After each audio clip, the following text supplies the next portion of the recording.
தமிழகத்துக்கு மிகப்பெரிய இழப்பு தான். 98 வயது வரையில் பணியாற்றி கொண்டே இருந்தார், களத்தில் இருந்துகிட்டு தான் இருந்தார். தன் வாழ்நாளெல்லாம் போராடிய அவர் கடைசியில் 2 நாளாக மருத்துவமனையில் போராட வேண்டி இருந்ததுன்றது ரொம்ப வருத்தம் அளிக்கும் செய்தி.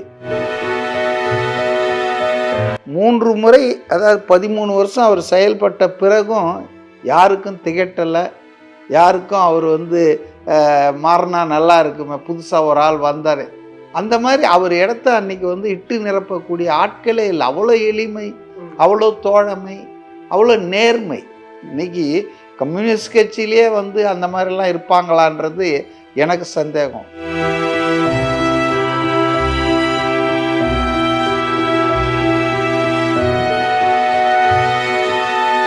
அவர் இதுவரைக்கும் ஒரு முறை கூட எம்எல்ஏ தேர்தலில் நின்று இருக்காரு, ஜெயிச்சதில்லை. நாடாளுமன்ற தேர்தலில் நின்று இருக்காரு, ஜெயிச்சதில்லை.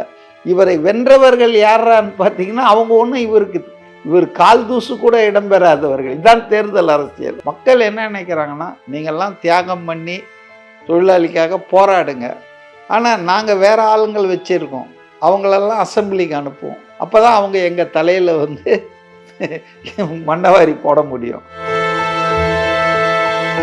நம்ம கவிஞர் வைரமுத்து ஒரு வரியில் சொல்லியிருக்காரு, எனக்கு ரொம்ப இம்ப்ரெஸ் ஆச்சு. சிவப்பு கட்சியில் கருப்பு காந்தின்னு போட்டிருக்காரு. எக்ஸாக்டாக அதான். ஒரு கட்சி, கம்யூனிஸ்ட் கட்சியில் காந்தியை போல வாழ்ந்தவர்.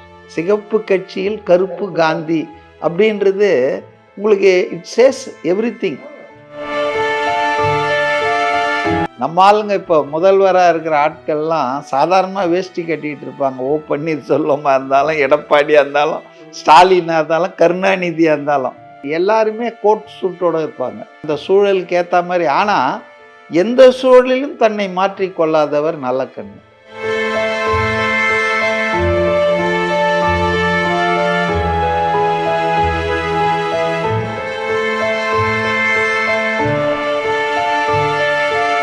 சுதந்திர போராட்டத்தில் சிறை சென்றவருக்கு ஒரு 40-45,000 ரூபாய் மாதந்தோறும் கிடைக்கும் பென்ஷன். ஆனால் இவர் இதை அப்ளை பண்ணாதானே ஒருத்தர் கிடைக்கும். ஆமாம், இவர் அப்ளை பண்ணவே இல்லை.